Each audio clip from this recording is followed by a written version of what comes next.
Welcome along to Patrick Christys Tonight, late edition, breaking right now.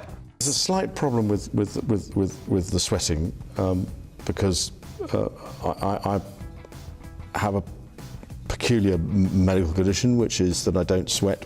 Right, well, things have remarkably got even worse for Andrew Mountbatten-Windsor as the Eye reports that 3 police forces are investigating him. The Daily Mail says that 4 are investigating him, and The Sun says 7.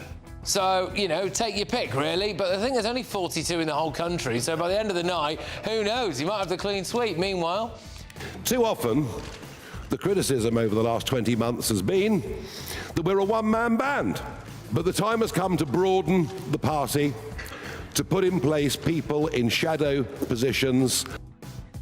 well, Reform UK leader Nigel Farage has unveiled his shadow cabinet as he positions himself as the Prime Minister in waiting, with Robert Jenrick, Suella Braverman, Richard Tyson, Zia Youssef all making the cut. And since we've been in government, we've created 380,000 jobs, the employment rate is up and inactivity is down, the complete opposite of what we inherited. not true, though, unfortunately, because it sounds good, doesn't it? But not true. Unemployment has reached a 5-year high under Labour, and youth unemployment is now higher in the UK than the EU for the first time ever. And we are not visitors, we are belongers, and we be here to stay forever. God save the King, God save the United States of America. imagine Keir Starmer sitting in Downing Street this morning thinking, oh, gosh, everything's all right, quiet day. You're going to do that pancake thing with Rachel later. Everyone will love that. And then someone just puts the phone in front of him and shows him videos of Chagosians storming the beaches to go back home and saying, you can't turf me out. So there we go. Anyway, we've got all that coming your way and more tonight. The Chagosians have struck back. I'd really like to quote Rick Mail at this point. What an utter BAA. Yes, that's the fallout from Labour's latest disastrous U-turn on the local elections. Councillors have launched a scathing criticism of Steve Reid as he fights off calls to be sacked.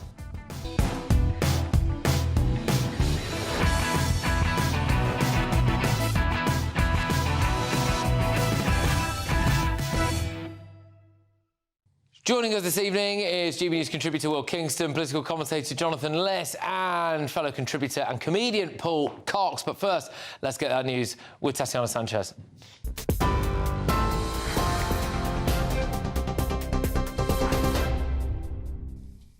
Patrick, thank you very much and good evening. The top stories this hour. Essex police are assessing information around private flights to and from Stansted Airport following the release of the Epstein files.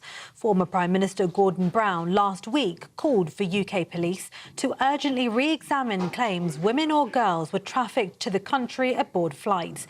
In an article for The New Statesman, Mr Brown said the recently published files relating to Jeffrey Epstein showed the paedophile financier's jet making 90 flights to or from UK airports, including 15 after his 2008 sex offence conviction.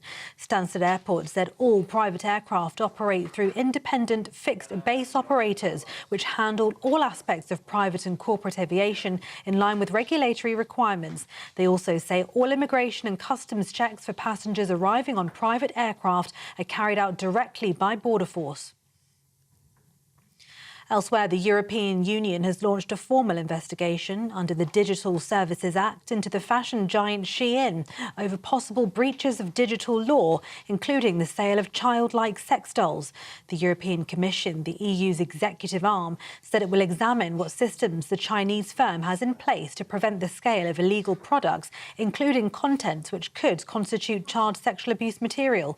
It will also investigate the addictive design of Shein's platform and the transparency of the system it uses to suggest products and content to shoppers.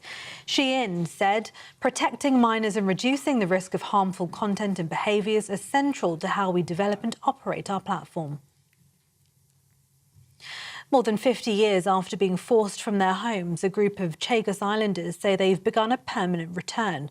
4 people landed on the remote archipelago defying a British exclusion zone and say hundreds more could follow. They're led by Miss Lee Mandarin, who says many islanders want the chance to return before it's too late. The Chagosians were removed by British authorities in the late 1960s and 70s and resettled mainly in Mauritius. The group says they now plan to stay as the UK considers handing sovereignty of the islands to Mauritius. Elsewhere, the UK's unemployment rate has climbed to a near 5-year high, rising to 5.2% in the final 3 months of 2025. The Office for National Statistics says the increase reflects weak hiring and more people actively looking for work, with the rate edging up from 5.1% the previous quarter, higher than economists had expected. Officials say the number of job seekers per vacancy has now reached a new post-pandemic high. And tributes have been pouring in for the late civil rights leader Jesse Jackson, who's died at the age of 84. Donald Trump has described him as a force of nature and a man with lots of personality, grit and street smarts. His family says he passed away peacefully this morning, surrounded by loved ones. Jackson was a towering figure in the fight for racial equality, working alongside Martin Luther King Jr. during the civil rights movement of the 1960s. Those are the latest GB News headlines from me for now. It's over to Patrick. For all the latest from GB News whilst you're on the go, get the GB News app. Scan the QR code now to download or visit gbnews.com/app.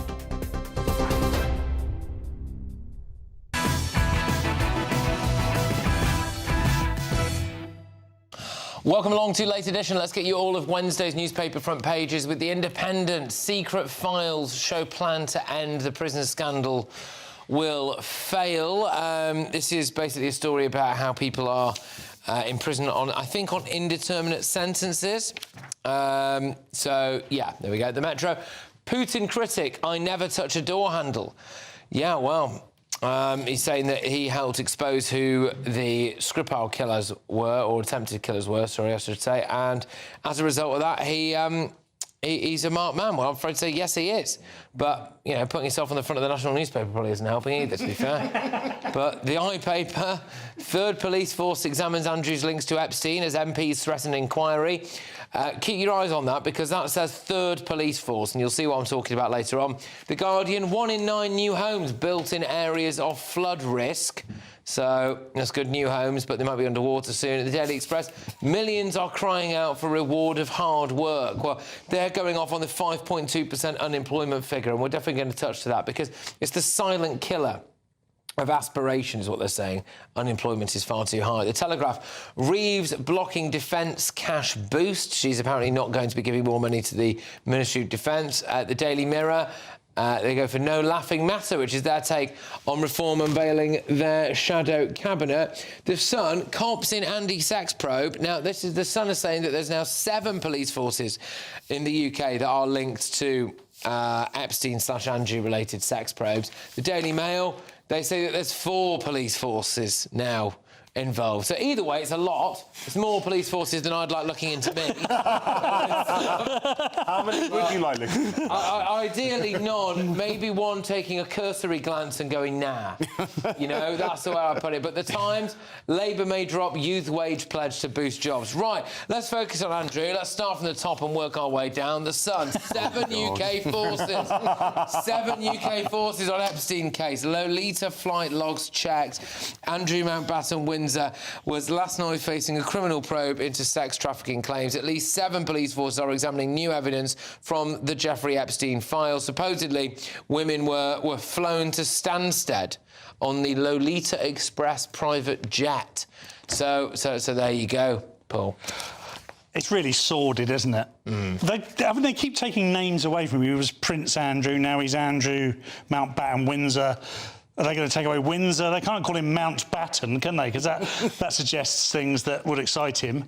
And I don't really know where we go from here. I just wish they'd get on with it.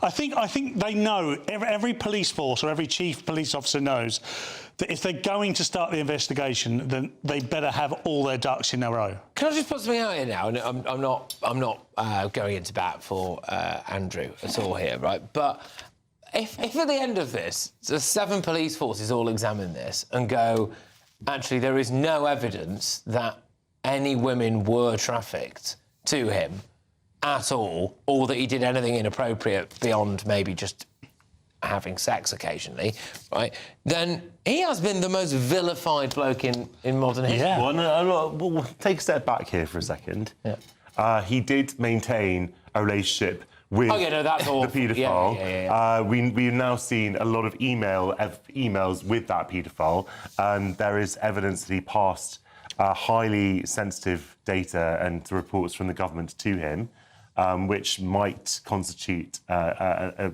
offence of misconduct in public office. There's been not found guilty of anything. No, of course he hasn't been found guilty because he hasn't been put on trial, because they're investigating him. So, we can talk about whether he's been found guilty if this goes ahead. Of course he hasn't been found guilty of anything right now, but he's been protected for years. The extraordinary thing is, we always think, this story, you kind of think, and we're hearing a lot about Andrew recently. But, Private Eye was joking about sort of Fergie sort of asking how much, her daughters would be worth. I think in a cover in 2011, I think it was, or 2010. This story has been running for years and years.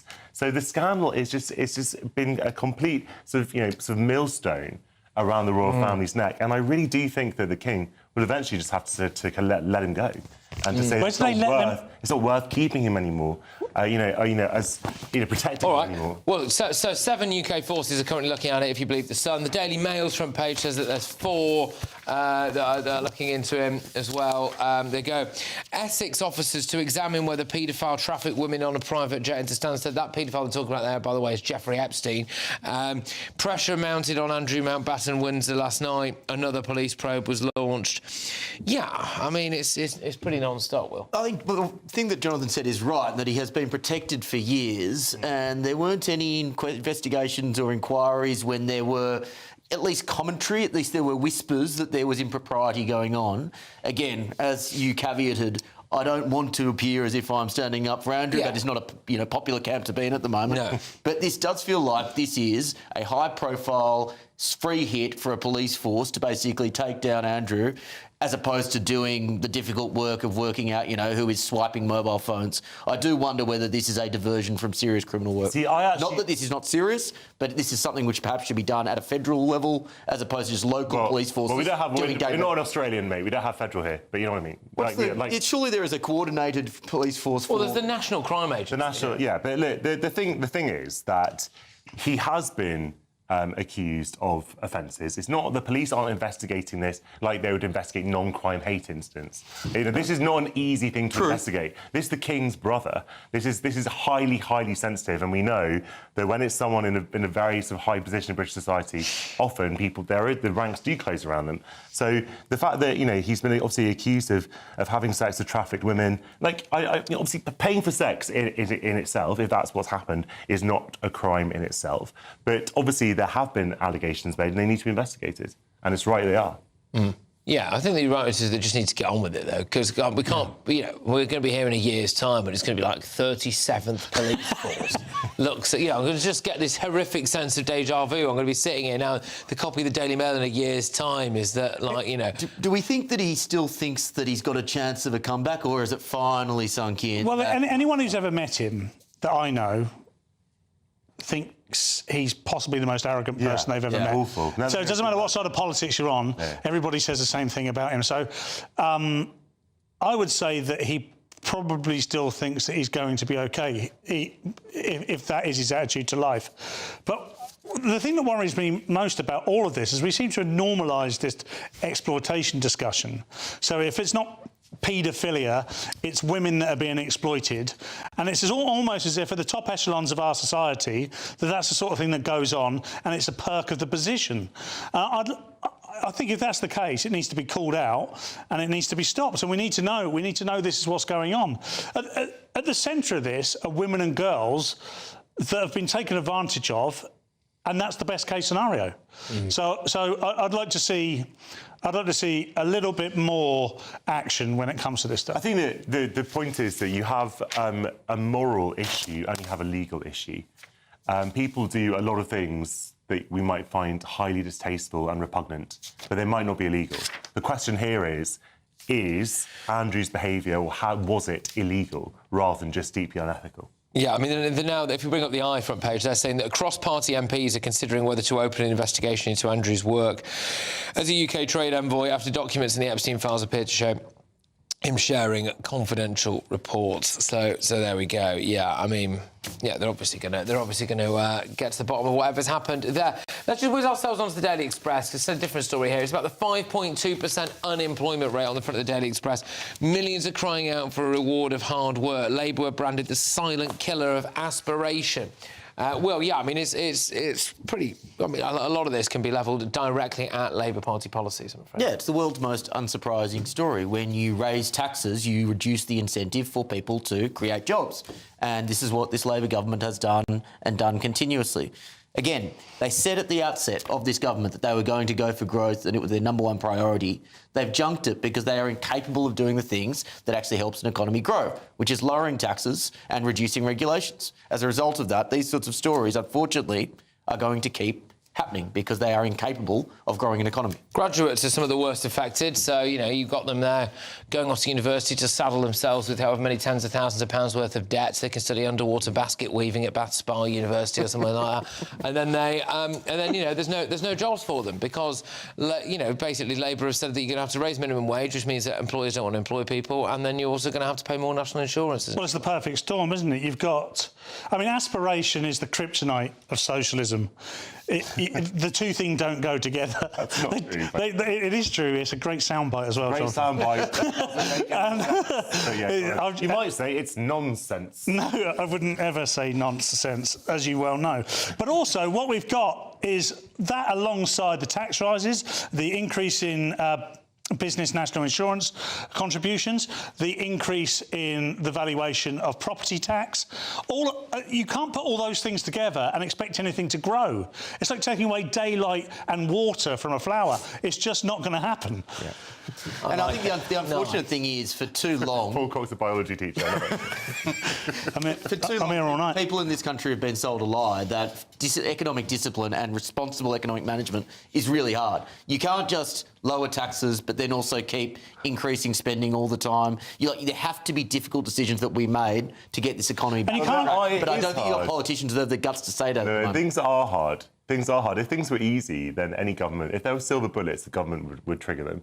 If there were magic wands, the government would wave them. Everything, the government has to make choices. I think the problem is that in the last election, I've said this many times, the government pretended that it didn't have to make those choices. That was the tricky thing. They could have said to people, the economy's in a shambles, the country's in a shambles, public services on the floor, etc.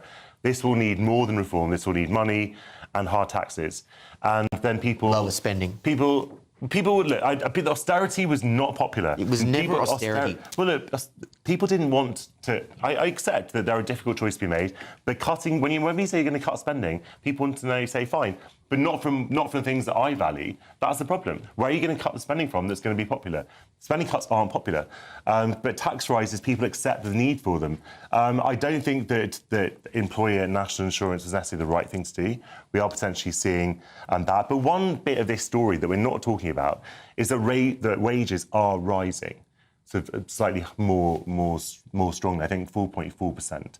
So even though it's obviously bad that unemployment is rising, wages are also going up. And I think a lot more people are out of work, are looking for work as well. So it's not the same sort of neat thing, not in employment, education or training, that people are looking for jobs. The one concern I have with what you've just said is that I think politicians have forgotten that their job is to make a case. It is to persuade. It is to communicate to people that this is the right thing for the country, even if it's unpopular. Like, for example, when you look at that relatively tiny welfare spending reduction that led to a backbench revolt in the Labor Party, there is an argument to be made that there is a moral imperative for people to go back into work and off welfare. But the Labor Party could not make that argument. They weren't able to persuade people. And I think politicians today have just forgotten that even if something's unpopular and it's the right thing to do, they have an obligation to actually tell the story. If we look on the front of the Times, I mean, the Times is telling the story. 1 in 6 18 to 24-year-olds are out of work because firms consider them too costly to hire. Well, that's exactly my point. They are too costly to hire.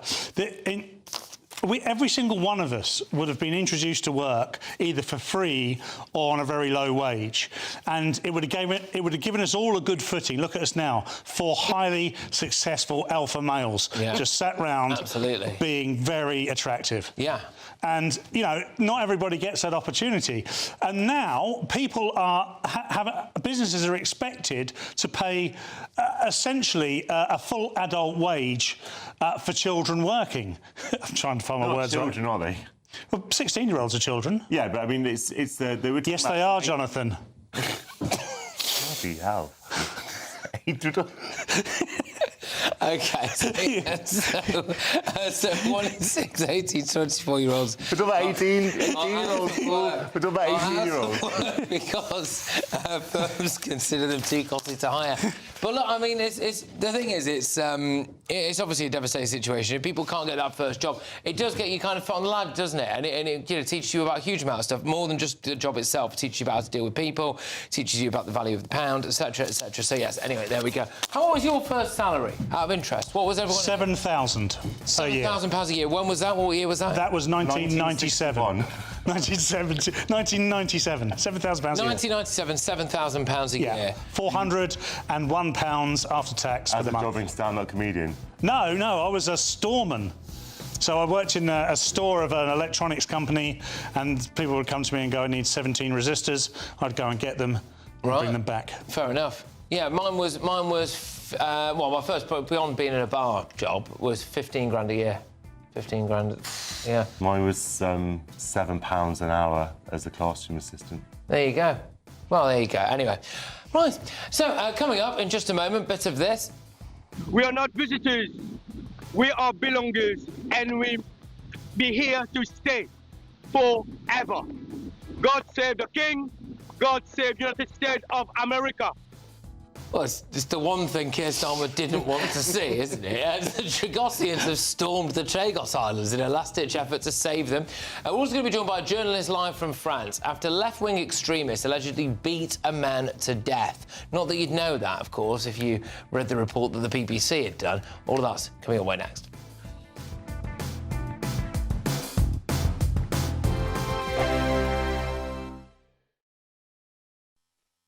You want to know what's really going on in the corridors of power? Labour don't know what to do with you half the time, and that makes you quite lethal in the chamber. Get behind the headlines with Chopper's political podcast. Join me, Christopher Hope, as I sit down with the great and the good of British politics. We'll see where this ruling takes us. These are the stories shaping our nation. Chopper's political podcast, available now on all platforms. Listen in and stay ahead. GB News Breakfast, every day from 6 a.m. So we're giving them artificial intelligence. What they need at this stage in their lives is real human connections. They need conversations, they need interactions, they need real world experiences. They need to develop their cognitive skills before they can even understand, and their verbal skills, before they can even understand the concept of virtual reality. What is this thing that we've created? And Dawn, you know how it is with ChatGPT. It's very empathetic. It's very supportive. It reinforces you. It doesn't disagree with you. It doesn't break up with you. It doesn't tell you you're wrong. So children and young people are not experiencing those kind of difficult situations. Is it any wonder they're depressed, they're lonely, they're anxious, and they're getting obese? Lewis, I'll pass it over to you. Is there a positive case to be made for artificial intelligence here? Maybe we look at our biggest competitors like America and China. Will we be putting our kids behind in the race for technology as AI is not going anywhere, is it? Let's be real. 100%. I mean, I think that, look, everything Emma says is right. No one's saying, right, let's get rid of teachers and human interaction and just give them a chatbot. It is just a tool. And if we ban it, we are missing a huge opportunity to really level up kids everywhere. We still have children unable to read and write leaving schools. AI could understand how people are actually learning. It could clock, actually, you know what, I'm not going to show you this as a text because you're a visual learner. I'm going to show you this as a video. Actually, I'm going to give you tailored homework based on the things you haven't actually taken in. It can support teachers and flag that there are issues that need to be looked at, that actually they're really struggling with this or that. There is such potential that we could actually tailor education to the individual child that I think that we would be mad to give that up. GB News, the People's Channel. Decisions made in Washington aren't just shaping America, they're shaping Britain too. From migration to global security, from crime to health. Whatever happens in the White House today will be felt in your town or city tomorrow. That's why The Late Show is live from Washington, D.C. Cutting through the politics to show you what it all means for Britain. The Late Show live every night at midnight. Only on GB News, Britain's news channel. Welcome back. Loads of front pages to get stuck into with you, but we wanted to bring you this story as well. Now, France is on edge tonight after a 23-year-old activist was beaten to death in Lyon. Here is the footage of clashes moments before, and a warning, some viewers may find this distressing.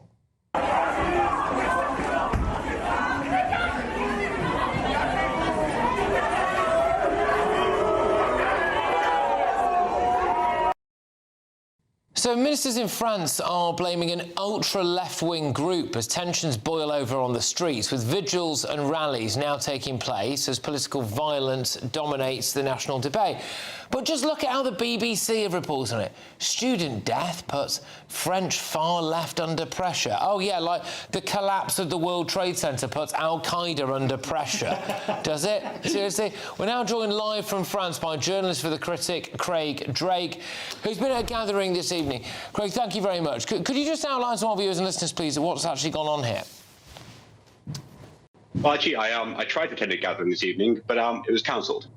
Right. Just to kind of get back to your point about Britain, about its coverage, part of the reason I went along is I remember 2 years ago after the Southport massacre, I saw posters across the news like saying that Southport is everywhere, you know, we support Southport. And I thought to myself, well, it meant so much at the time to see that. I better go along to this meeting. There's this young man that's been slain merely for participating in public life. He was doing exactly what you're supposed to do. You know, not everybody can run to be an MP, not everybody can run to be a county councillor, but he turned up on the public square to support these people and to support their views, and he was killed for it. So there was supposed to have been a vigil tonight in his memory and to demand justice, but it was cancelled by the prefecture because they were concerned that collective nemesis or right-wing groups might turn up. I mean, given that one of their members or one of their associates has just been murdered, it seemed justified they might turn up. But I turned up tonight and there was CRS, the French riot police, there was a large police presence. It was all banned, all cancelled, turning people away. So the vigil that was supposed to happen for this young man who has been murdered didn't happen. Could you just explain as well to people who might not have seen this story before? So why did far-left activists kill this guy then? What were his views that they found so objectionable? Well, so it kind of takes it, because kind of, as you alluded to, like French politics doesn't quite get followed that closely in Britain. So on the left, you have left wing insoumis, and they're kind of like the Corbynite, kind of hard left. They are proper left. And then there is a militant group which are essentially Antifa. They're anti-fascists, who are, their founder is an MP, and they are a prescribed group, but yet their founder sits in the French Parliament, and his parliamentary assistant is one of the guys who has been charged with kicking this guy to death. So this man, Quentin Durand, was attending to lend support to a group called Collective Nemesis.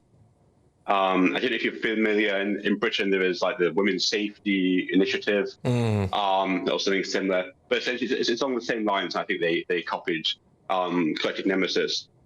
And they are a pressure group who are concerned about violence predominantly from Muslim men towards women. And they're a non-violent protest group, and this young man had turned up because they are women. There was a small cadre of men that were there just to lend support, so they felt a little less intimidated. And they kicked him to death. They kicked him to death for it. And he was a little choir boy. This man, he was active in his church life. He was in the choir. He turned out to support these women who were concerned about violence towards women in France, and they kicked him to death for it. Just absolutely unbelievable, isn't it? And I've been looking a lot at the rise of the far left, especially in France, actually, and certainly in response to the way that some of those far left activist groups need to have a stranglehold of what's going on around the Calais and Dunkirk area when it comes to illegal migration, and the ability that they have to pile pressure onto government ministers and shape policy over there. But, I mean, to see this story, Craig, is absolutely remarkable. Look, thank you very, very much, Craig. I think we'll probably touch base on this again at some point going forward. I wish you all the best. Stay safe as well. It's Craig Drake there, who is obviously in France for us for the Critic magazine. What an absolutely shocking story that is. Yeah, it is a shocking story. The framing from the BBC is just as shocking. It reminds me of the way that Charlie Kirk's death was reported by certain media organisations. The headline I have on this story, which is 2 hours old from the BBC, is 9 arrested in France over death of far-right student. The BBC knows that for many people, far-right just means Nazi, fascist or racist. Now, we know in the death of Charlie Kirk, media organisations would use those sorts of language in order to basically have the undertone of, well, if not he deserved it, then at least the violence is somewhat mitigated. And again, this is what they're doing here. And further down, you have the even more strange terminology that started at a small demonstration of far-right feminists. Can you imagine Germaine Greer in 30 or 40 years' time, from the 1970s onwards, would have heard you'd be getting far-right feminists, which I imagine just means gender critical. Well, feminists don't have to be left-wing. Look, I think it's really important to say that there was no shade of the Charlie Kirk coverage that I saw that condoned his killing in any way. His killing was celebrated or condoned by a tiny fringe of online comment. Jonathan, every single mainstream left-wing person. You're missing my argument that this is the language that they use. It is an undertone. It is not an open celebration. Well, it is an undertone to send a message. People are allowed to define people's views. And obviously Charlie Kirk had views. I don't know anything about this particular man's views. Obviously his murder is horrific in the extreme, very, very shocking and distressing, and the people responsible need to be put to justice, absolutely. I think it's legitimate to, say what people's views were. The BBC has a very long-standing principle, by the way, of calling people like Marine Le Pen far-right. It's a shorthand. You can quibble with it if you want to, but that is what they do. But yeah, I would call ISIS the so-called Islamic State. Interesting, isn't it, that? Well, I mean, so that's actually a good thing to call it the so-called Islamic State, isn't it? No, it's the Islamic State. It's the Islamic State, isn't it? Well, so-called Islamic State, they're claiming to be the Islamic State. So you say so-called Islamic State, it actually kind of demeans them. So I don't know why you'd have a problem with that. Okay, I just find it interesting that they're willing to go, or the Hamas, which the government has prescribed as a terrorist organisation, as opposed to say the prescribed terrorist organisation Hamas. What was the American newspaper that called the ISIS guy? Al Qaeda or ISIS guy, the austere religious scholar. You can choose whatever language you want. It's obviously the framing and the insinuation that comes as a result of that language. Because the trouble is, it acts as a justification. So the language acts as a justification. If you're going to kill somebody on the right of politics, it feels justified because they're on the right of politics, as if there's only one type of politics that's acceptable, i.e. the left. And the same goes for everything we're talking about here. Hamas, Al-Qaeda, so-called Islamic State. It's a justification. It's saying those are part of our team. The BBC... Oh, Paul. That's right. No one is saying that Islamic State is on our side. Come on, no one is saying that. Not on our side, just your side. The point is that this kind of language creates a permission structure for violence committed by loonies. That is the point that has been made over time and time again, and the BBC still doesn't get the lesson. The vast majority of political violence in the United States has been coming from the right, not the left. Yeah, that's not true. Yes, it is. It is true. Sorry, the facts don't care about your feelings. Sorry, hang on a minute. I mean, there was the Black Lives Matter protest. Yeah. The political violence The statistics are quite clear. I can look it up in the break. Okay. I don't have the figures. All right, well, those mostly peaceful protests that... No, I'm talking about violence. I'm talking about people being sort of injured or killed. Antifa are incredibly violent now, aren't they? We can have a look at them. We can have a look at the statistics. All right, OK, right, coming up in just a moment's time. Too often, the criticism over the last 20 months has been that we're a one-man band. But the time has come to broaden the party, to put in place people in shadow positions. Well, Reform UK has unveiled its shadow cabinet, and actually, Paul, you got a job, didn't you? I did, yeah. I am Cabinet Secretary for Gammon Affairs. Good. We'll talk about that. We'll talk about it when we come back. So, well, congratulations. Thank you very much, Patrick. So, yeah, we'll talk about that shortly. Isn't that the entire party?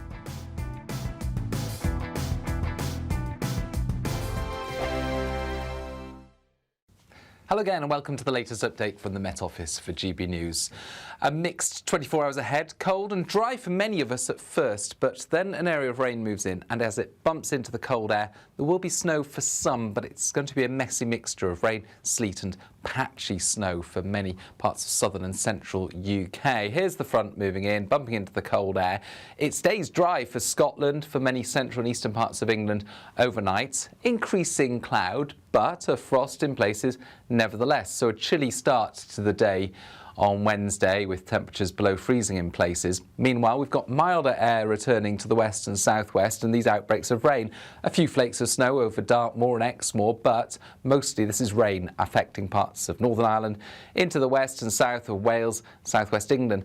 Now, the rain eases off through the morning, so actually it turns drier for a time. A brisk southeasterly wind will make it feel cold, and we've got some snow falling over the higher parts of Northern Ireland, but rain at lower levels. Now for Scotland, plenty of breaks in the cloud, particularly towards the north, although some showers will affect parts of Shetland. And it's hazy sunshine, I think, for many parts of central and eastern England. Some cloud breaks coming along, a few glimmers of sunshine. The front in the south and west, though, is slow moving, so damp day to come for Northern Ireland, for much of Wales, the south and southwest. And then later in the day, the rain turns heavy across southern counties with the risk of localised flooding and issues on the roads. But we're beginning at this stage to see some snow over higher parts of Wales, and overnight into the start of Thursday could be some disruption due to snow across parts of Wales and the Midlands, mostly over hills, but some patchy snow at lower levels. However, on Thursday, all of that clears through. A brighter day follows eventually before more rain spills in from the northwest later. Then it turns much milder heading into the weekend, highs of 14 Celsius. You want to know what's really going on in the corridors of power? Labour don't know what to do with you half the time, and that makes you quite lethal in the chamber. Get behind the headlines with Chopper's political podcast. Join me, Christopher Hope, as I sit down with the great and the good of British politics. We'll see where this ruling takes us. These are the stories shaping our nation. Chopper's political podcast, available now on all platforms. Listen in and stay ahead. Decisions made in Washington aren't just shaping America, they're shaping Britain too. From migration to global security, from crime to health. Whatever happens in the White House today will be felt in your town or city tomorrow. That's why The Late Show is live from Washington, D.C. Cutting through the politics to show you what it all means for Britain. The Late Show live every night at midnight. Only on GB News, Britain's news channel.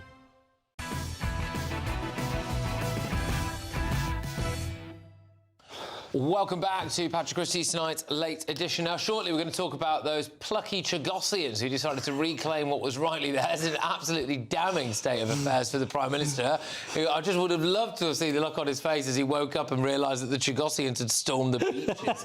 But before that, we're going to go to Ben Leo, who's going to tell us what's coming up tonight on The Late Show Live, midnight until 2 a.m. Ben, what's on the agenda, mate? Patrick, hello. Sorry to be the bearer of bad news again for a second night running. We had the shooting last night. Tonight, just on the Chagos situation, the State Department in the last hour or so has released a press release on their website basically saying the US government supports the decision of the United Kingdom to proceed with the Chagos agreement with Mauritius. So Very well played to the Chagosians. Misley Mandarin, who made his way to his homeland today, loved it. Great footage. However, for some reason, the US State Department has possibly seen that footage, released this press release and said, we support the United Kingdom in this deal. The US and Mauritius will hold talks on February 23rd to the 25th in Port Louis, which is the biggest port in Mauritius, maybe even the capital, I think, to basically ratify the deal. So, although we're celebrating the fact that the Chagosians have started returning home, the US has come out tonight, Patrick, and said, actually, lads, we support the deal and it looks like it's going ahead. Well, let's wait and see what happens there. I've just got a feeling that deal might die with Keir Starmer if they can long it out until May. Then you never know. But we'll have to wait and see. What else have you got coming up tonight, Ben? Yeah, so with regards to the shooting last night, I showed you that really terrifying clip of the ice hockey game, high school ice hockey game, where 12 shots rang out. It was a father who shot dead his wife, 2 children. His 3rd child, who he shot, is fighting for their life in hospital. Anyway, it turns out it's the second trans shooting of the week. We had the one in Canada, the high school. It was a trans shooter. It's turned out this guy was allegedly a neo-Nazi trans person, so it's a big burly bloke with Nazi tattoos on his arm who was dressing up as a woman in recent years. He's trans, so the second trans shooter in a week. So we'll be getting stuck into that. Is there a recurring theme there? What is it with the transgender movement or elements of it, sex of it, and mass shootings? Why are they so violent? Yeah, so bit of a grim story, Patrick. OK, all right. Well, Ben, thank you very, very much. Ben Leo there will be with you midnight until 2 a.m. Let's pick up on the Chagos stuff. I think we have got a clip, haven't we, of when they stormed the beaches on the Chagos Islands.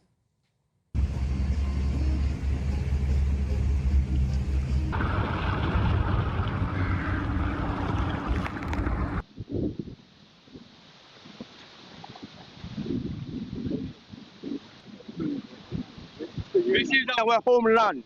More to come in a few weeks. We are not visitors.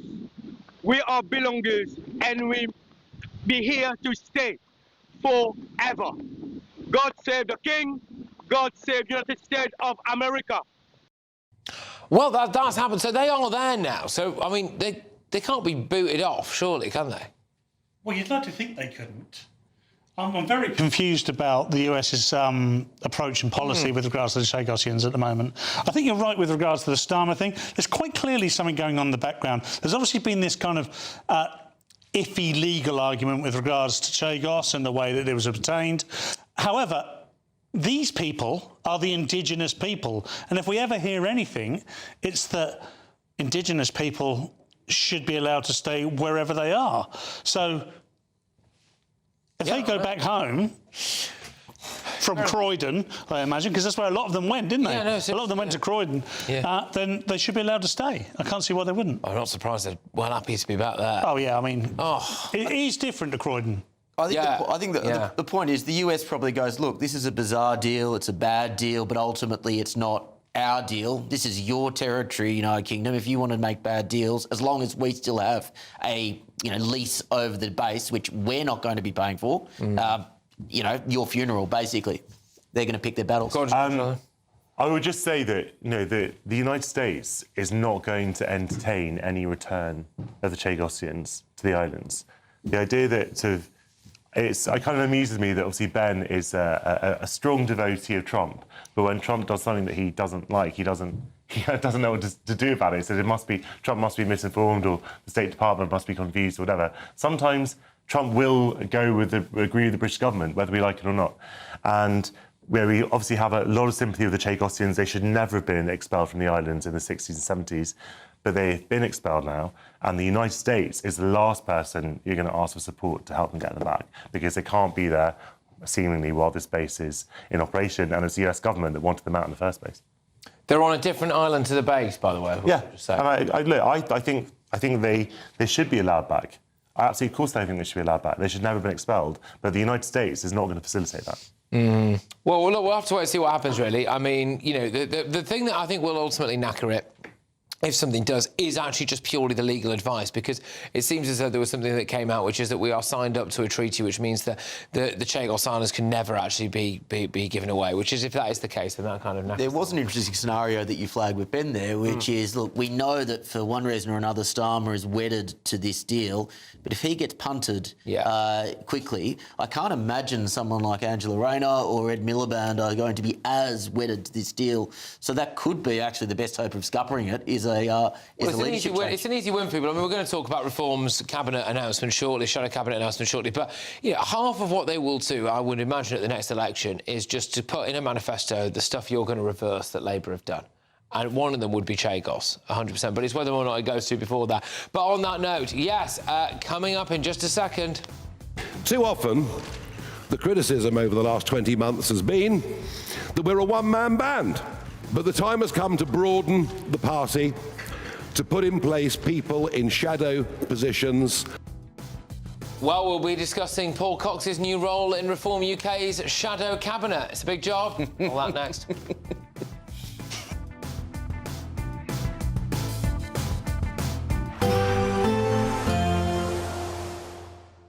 I forecast a perfect holiday in the sun.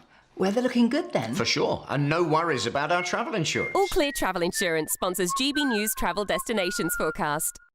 Hello, if you're heading away for half term, it's a little bit drier across the Mediterranean than it has been lately. Further wet weather, though, affecting more northwestern areas of Europe. The Canary Islands seeing the best, the warmest and the driest weather across Europe. Some wet weather pushing into France and Spain. Drier than it has been across parts of Italy and Greece, and that theme does continue in towards the end of the week and into the weekend as well. But once again, Tenerife seeing highs of 24 degrees. All Clear Travel Insurance sponsors GB News Travel Destinations Forecast. In the GB newsroom, we bring you the news as it happens. With our team of dedicated journalists across the UK, we're ready to keep you up to date with what's happening every half an hour, every single day. Bulletins here on GB News, the People's Channel, Britain's news channel. You want to know what's really going on in the corridors of power? Labour don't know what to do with you half the time, and that makes you quite lethal in the chamber. Get behind the headlines with Chopper's political podcast. Join me, Christopher Hope, as I sit down with the great and the good of British politics. We'll see where this ruling takes us. These are the stories shaping our nation. Chopper's political podcast, available now on all platforms. Listen in and stay ahead. Decisions made in Washington aren't just shaping America, they're shaping Britain too. From migration to global security, from crime to health. Whatever happens in the White House today will be felt in your town or city tomorrow. That's why The Late Show is live from Washington, D.C. Cutting through the politics to show you what it all means for Britain. The Late Show live every night at midnight. Only on GB News, Britain's news channel. Mornings don't have to be tiresome, especially if you have the right company.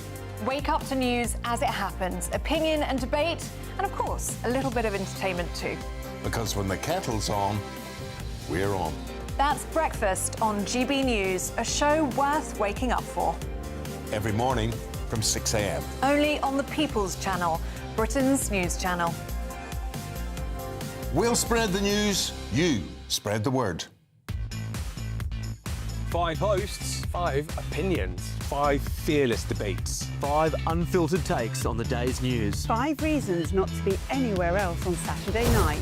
This is the Saturday 5. You got me good there. Britain's biggest Saturday night TV show. It's not a bad brand. Yeah. Uncensored. Very, very racy tonight. On the unpredictable. What did she say? Can you translate it for us? And always entertaining. And how can a country go from being led by William Wallace Saturday nights from 6 p.m. only on GB News, the People's Channel. Britain's news channel. You're going to want to stay tuned, trust me. From the school run to the home run, watch a new show for all of Britain. He can say whatever he wants. A straight-talking show where all voices are heard. And, you know, when are we going to stop talking about smashing the gangs and actually do it? With the stories that matter from every part of our country. There's a bit of a crash landing there for your Chancellor. Bold, fearless and standing up for you. That's me, Martin Daubney, 3 p.m. till 6 p.m, weekdays, here only on GB News. The People's Channel, Britain's news channel.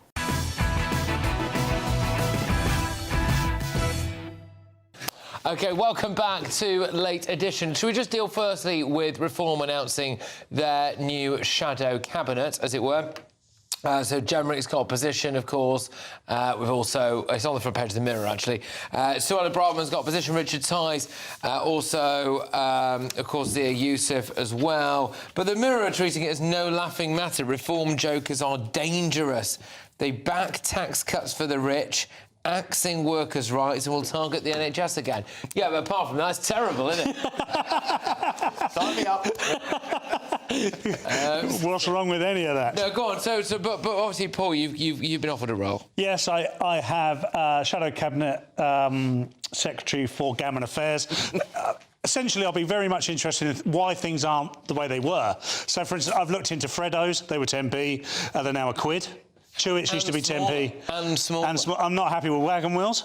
Some of the portions in restaurants, gravy's not right. And I'm going to be looking at this straight at it. I'm not going to mess around. I'm not like the sort of politicians we see now. I'm not like Jonathan. I'm just going to go straight. I think we can all agree on that, mate. Well, yeah, you don't need a civil service for this. You just need you and 20 minutes at a Toby Carver. Yeah. When you're looking at the bygone era you want to take the country back to, what precise year was the high point? I think 96. 1946. No. He wants to go back to rationing. I don't want to go back to rationing. Look at me, Jonathan. I don't want rationing. I mean, some of us could do with a bit of rationing, to be honest. I think 96 was peak civilization. 96. Oasis. Things could only get better, couldn't they? Blair hadn't come into government at that point. You voted for Blair. I did vote for Blair. I was 18, which meant I was stupid. Yeah, all right. Yeah, well, I mean, what's changed? OK. So anyway, so Reform have got a shadow cabinet now, so there you go. Good stuff. And the Mirror, I think, is absolutely dangerous. Can I just report on something here? So the Telegraph has reported that Steve Reid has been called a two-faced bully and a... B word. I think you're allowed to say that. Born without married parents. Of course you're allowed to say the bard word. Well, by a council leader after Labour's plans to delay local elections descended in too far. So Kay Mason Billing, the Tory leader of Norfolk County Council, said the local government secretary was an utter buzzard. Sounds a bit like custard. Yeah. Alan Bastard. A reference to the character Alan Bastard, yes. It's also town of Sweden. Is it? Bastad. I think it's pronounced Bastard, though. Oh, really? But it's written Bastard. Oh, that's good. Yeah. I used to live near a place called Cockermouth. Yeah. Yeah. And my surname's Cox. Yeah. Yeah, we know, yeah. Good. So, there's a clip of what she said. Know him to be a two-faced bully who doesn't care about Norfolk, who doesn't care about local government, and who doesn't even care about his own Labour councillors. I'd really like to quote Rick Mail at this point. What an utter B-A-A. The government put elections on hold for 30 councils. Anyway, that's apparently the view of one person in government. I mean, should he resign, do you think, over this? The old reverse ferret on the local elections. All the things to resign. I was about to say, if they're resigning over every single policy U-turn, there'll literally be no government. Come think of it. Yeah. We do have a bunch of empty vessels there already, so it doesn't matter if they're there or not. I mean, we need to look at Keir Starmer again, because Keir Starmer is the man that seemingly doesn't know anything about anything that's going on. Never crossed my desk. Never crossed my desk. Yeah. Exactly. I nearly said something really bad then. But glad you didn't say it. No, I'm glad I didn't say it as well, because this show's fun on a Tuesday. Vote yes for Tuesday, people. Don't know what that means. But I would say that we need to look very carefully at Keir Starmer here, because a lot of what's going on is especially sinister.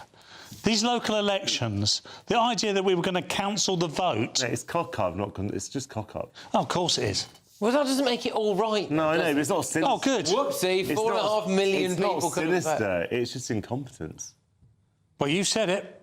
I don't know, mate. I think sometimes incompetence is sinister, isn't it? I mean, sometimes, but I just don't think... You can hide behind incompetence, can't you? Yeah, look, this was a mistake. There are reasons that you could justify with about the reorganisation. None of which would stand up to scrutiny. A lot of the councils involved were Tory-run councils. So this is, the Conservatives were equally implicated in this. But yes, it was a mistake, and they've changed their minds, and that's good. But they were, whether it was Tory or Labour, they were doing it for the same reason as the fact they know they're going to lose their seats. Because it's a terrible uni-party blob administration. Party. I love how Restore is now saying the Reform's part of the uni-party, by the way. The Overton window is moving so far to the right that eventually there'll be someone to the right of Restore saying, no, Restore's uni-party as well. Can I just say once again that aspiration is the kryptonite of socialism? Yeah, that still doesn't mean anything, mate. OK. Well, I'm glad we've done all of this. So let me round you off with a little reminder of what all the newspapers are. The Daily Telegraph, Reeves blocking defence cash boost. They've gone for there. Apparently she's not giving in and giving a load of money to the Ministry of Defence. The Independent, secret files show a plan to end the prison scandal will fail.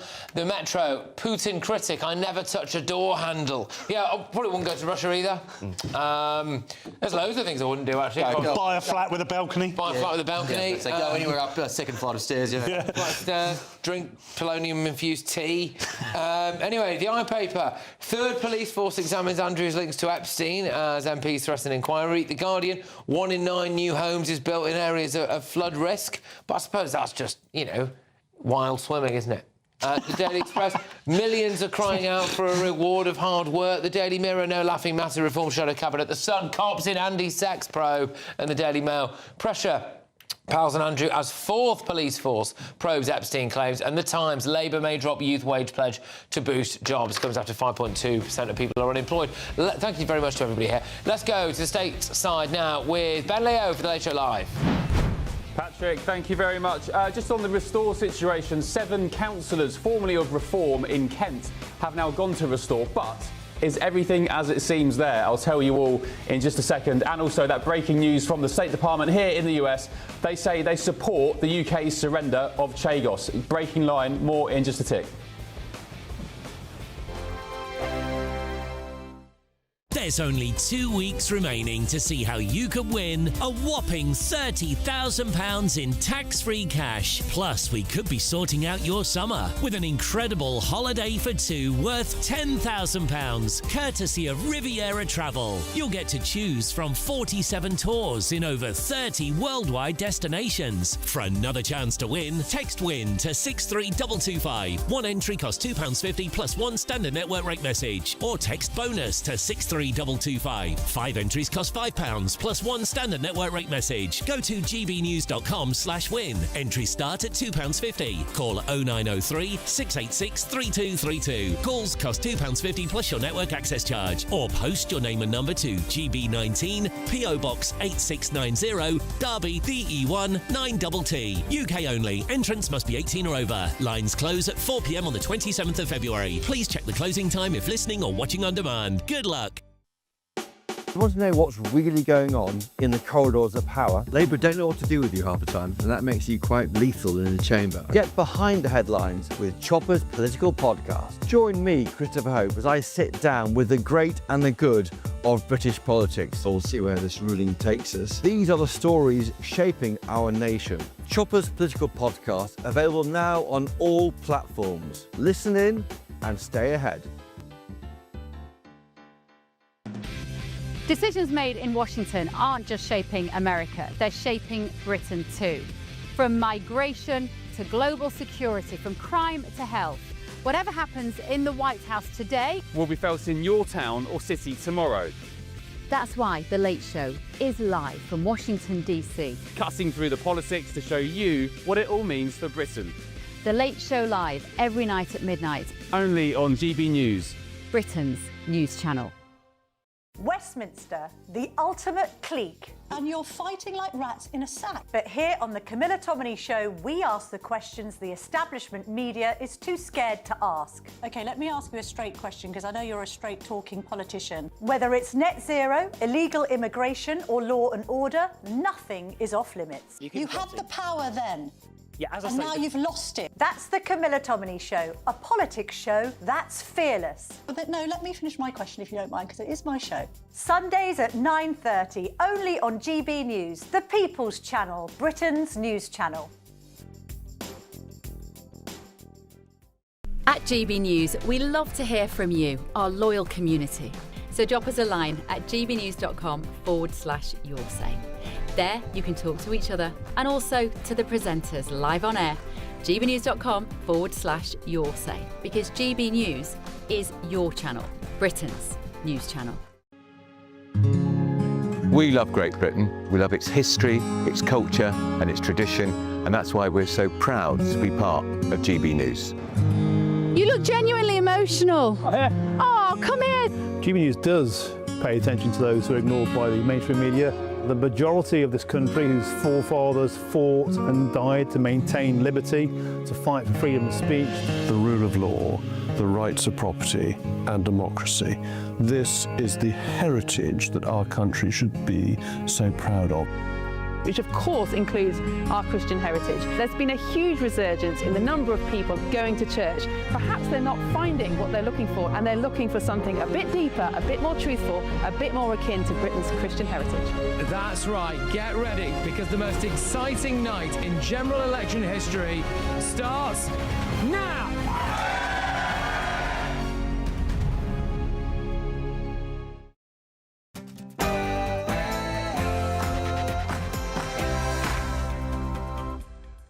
Good morning, live from Washington DC. This is GB News with the stories shaping Britain and America. Any internal upset, not that's yet been made known to me. And if there is, tough. Right, thank you. Well, what's your thoughts on this? Today, Nigel Farage revealed his shadow cabinet. So are we looking at the next government? A long way to go, granted. One person who we won't be seeing in number 10 anytime soon is Rupert Lowe. After some interesting exclusive GB News polling, I'll reveal all in just a tick. Also tonight. We are not visitors. We are belongers, and we be here to stay forever. God save the King. God save the United States. So a courageous group of Chagosians have made an audacious bid to resettle in their homeland. Misli Mandarin, that chap there, the leader of the group, he landed there yesterday to give Keir Starmer and his government another headache. But we've got some exclusive details from a man who's been campaigning to disrupt the surrender deal and breaking in the last few moments, which could scupper it, a huge setback for campaigners. The Trump administration here in America has said tonight the United States supports the decision of the United Kingdom to proceed with its agreement with Mauritius concerning the Chagos Islands. Also tonight. Former Prince Andrew Mountbatten Windsor, to be specific, he needs to show up. He needs to show up and he needs to answer questions. Well, it never ends for the former Prince Andrew. Another police force tonight assessing information related to now known as Andrew Mountbatten Windsor's relationship with Jeffrey Epstein. Former Prime Minister Gordon Brown says Epstein was flying in girls to the UK from Latvia, Lithuania and Russia through Stansted Airport. I'll be joined by a lawyer representing multiple Epstein victims very shortly. And speaking of royals, a row has broken out over a number of social media accounts, including the royal families, marking the beginning of Ramadan, but not Shrove Tuesday. Apparently, we're living in a Christian country, are we? Also tonight.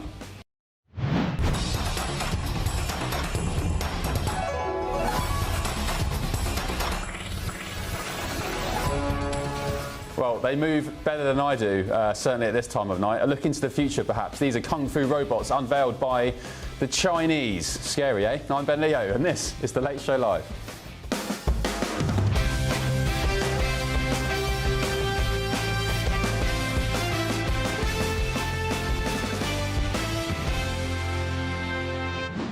Good morning, hope you're well. Thank you for your company. Welcome to The Late Show Live. Joining me this evening in Washington is my panel, the US political analyst and columnist Eric Ham, and the Washington correspondent for The Telegraph, Connor Stringer, and back home in the UK, GB News superstar and comedian Paul Cox. Hello, Paul. Give us a wave. Thank you very much. Good lad. Right, we'll catch up with you in just a tick. Right, before we get on to our main story of the evening, some breaking news to bring you. The Trump administration has given its support tonight for the UK's Chagos surrender deal. This is breaking in the past hour or so. The State Department has released a statement on its website saying the United States supports the decision of the United Kingdom to proceed with its agreement with Mauritius concerning the Chagos Islands. The United States reiterates its desire to conclude a bilateral agreement with the UK to guarantee continued use of basing and other facilities in the Chagos archipelago to advance US national security, as well as security and stability across the Indian Ocean.